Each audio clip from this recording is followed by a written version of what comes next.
I invite Honorable President of the Islamic Republic of Pakistan, Mr. Asif Ali Zardari, to address under Clause 3 of the Article 56 of the Constitution of the Islamic Republic of Pakistan to both houses assembled together.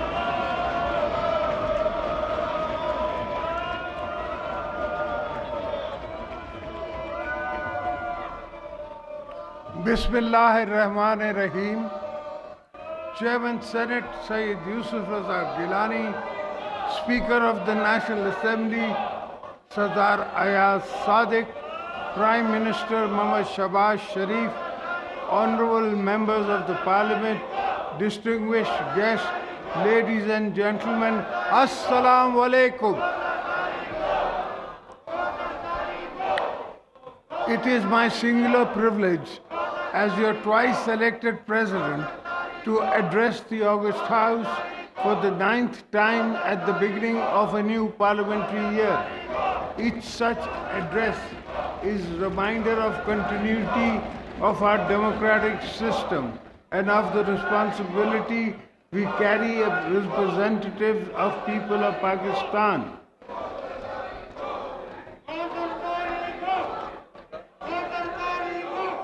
Nations are tested only in times of crisis, but a key crossroad.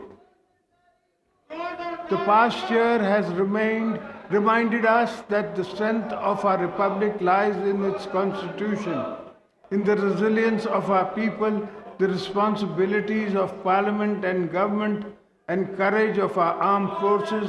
As we begin a new parliamentary year, we must build upon the resilience, safeguarding sovereignty, strengthening constitutional governance, and advancing economic transformation so that the stability of because growth and generate prosperity, progress, for peace for every citizen.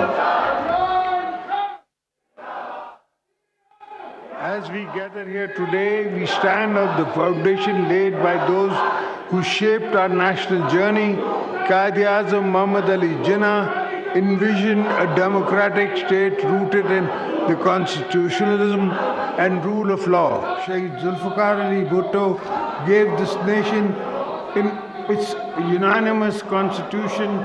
Shaheed Mohtarma Benazir Bhutto strengthened democracy process through sacrifices and exemplary leadership. My own belief in the parliamentary authority does not lie in words alone, but in action that builds our legacy. The last time I was president, I unilaterally returned the powers given to the presidency back to the House of Parliament as envisioned in the 1973 Constitution. Through historic 18th Amendment, today the presidency stands as a symbol of unity, of federation, a bridge between federating units, and a guardian of constitutional laws, and binds us all.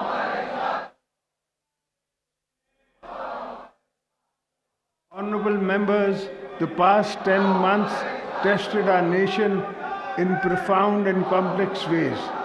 When our sovereignty was challenged on either front, Pakistan responded with strategic restraint and firm resolve. When confronted with unprovoked attacks on both our borders, one after the other, our armed forces acted with outstanding professionalism and discipline.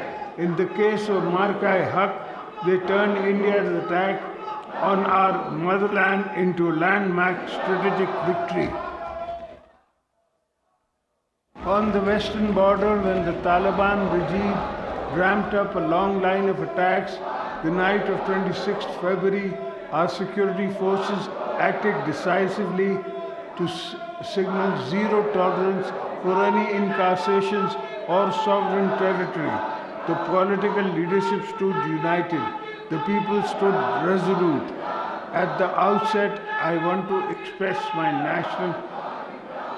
nation's undying gratitude to the heroic defenders of our borders. It is because of the vigilance, bravery, and service that we are sitting here secure in our workplace and homes.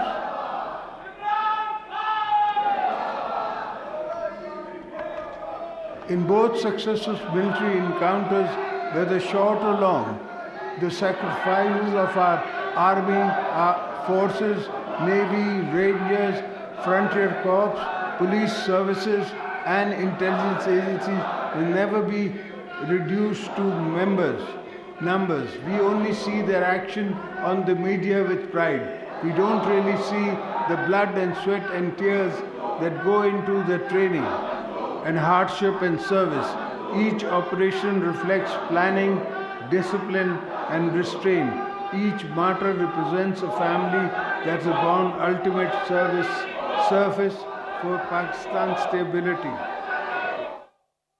When I visit the families, I feel the same pain that I felt when I lost my wife, Shaheed Mohtarma Benazir Bhutto, who was martyred by terrorists in the prime of her life. I therefore remind you all that as state we must continue to support their families with dignity and honor. 2025 marked a turning point for Pakistan, defined by the resounding military victories in Marka-e-Haq, which decisively repelled external aggression and shattered the myth of regional conventional superiority.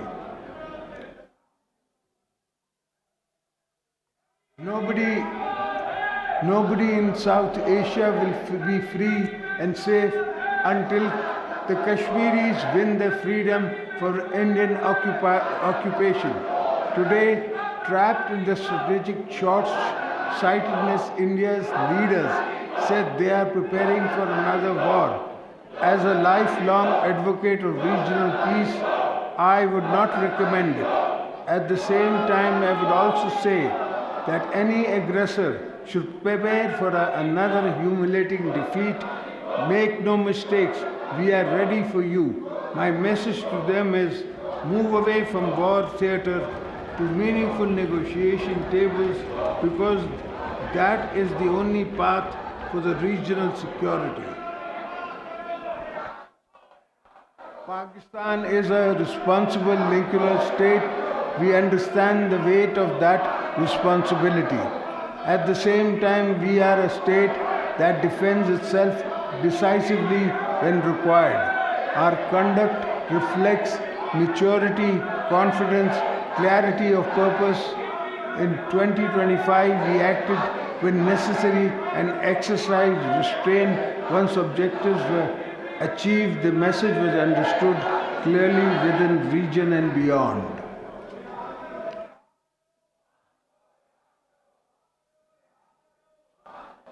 In 2026, last week, in fact, when India began to amplify the proxy operations via Afghanistan, the Taliban regime saw with shock and awe what Pakistan can do if pushed past the red line. Until that week, we had tried every possible form of diplomacy to prevent an outbreak of military response to terrorist incursions from Afghanistan, for as war as always the last option to state accepts a strike attack on its soil.